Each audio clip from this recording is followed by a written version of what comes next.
Then the man of the hour, we have Chris Long. Chris, we're live. All right. Yes. So, question for you. First question is, how long have you guys, as far as the Ohio Christian Alliance, how long have you guys been doing this Freedom Banquet? Oh, so the Freedom Banquet series started in 2006, but I started in 2004 as far as events like this with banquets. So we've had over 35 over the years, so that's quite a few. Since 2004, we've had 35. Now, the organization's been around since 1991. I came on in 2002, and then we kind of ramped things up. Our name changed from the Christian Coalition of Ohio to the Ohio Christian Alliance in 2006. So, you know, this is it's just a great atmosphere. We call it the Freedom Banquet, and it's just a great time for people to come, fellowship in a way. You know, and to really encourage each other. So it was great to hear from all the various candidates tonight, right?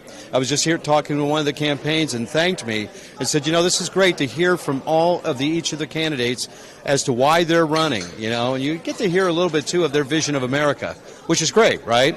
And so we're going to get that mobilization, I think, going forward. So right now, you know, voter turnout is low early on, as far as early voting. And that may be because the focus is now returning to single-day voting. Even the president's talking about that, right?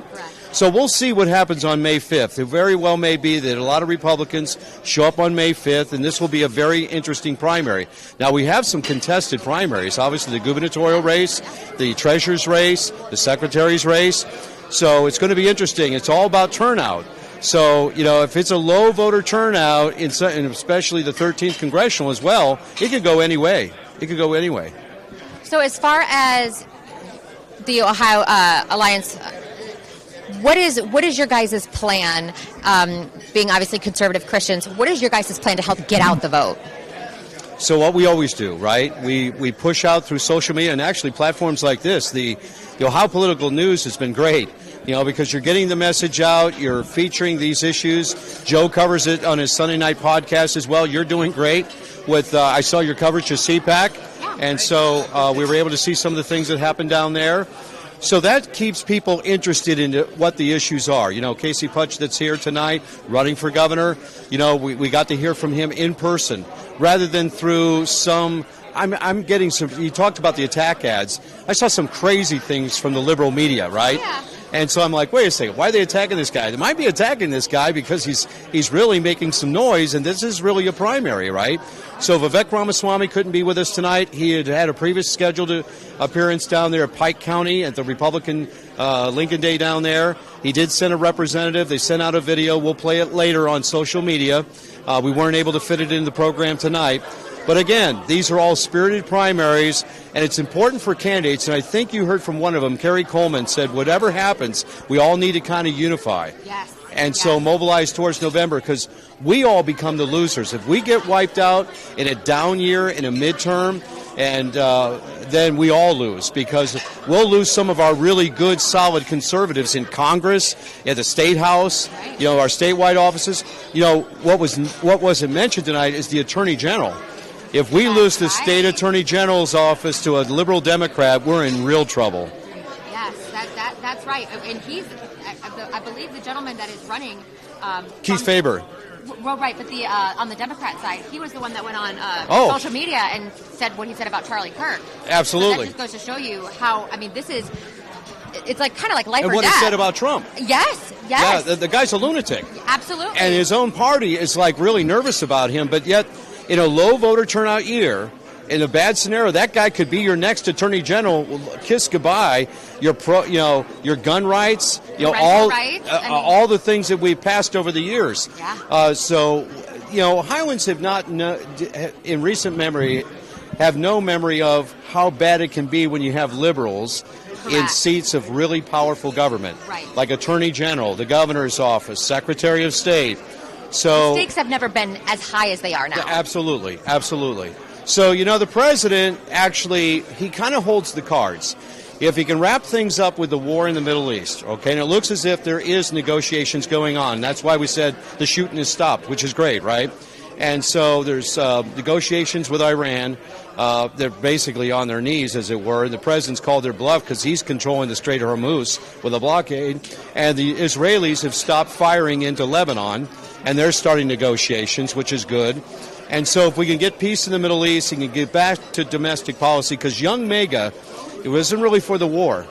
Young MAGA is saying, where's the affordability issues? Where is housing, cars, rising wages? Those are the things, Mr. President, you promised us. Right. If he and Congress can get back to that, that should turn things around for November. And again, there could be a dividend check. Remember the president talked about that? I'm still waiting on mine. It may be coming midsummer. So, all these deals he's striking with oil, with Venezuela, with the tariffs and things like that. Of course, he got a setback in the court on that. But he's finding other ways for streams of revenue to pour into this country, and it is.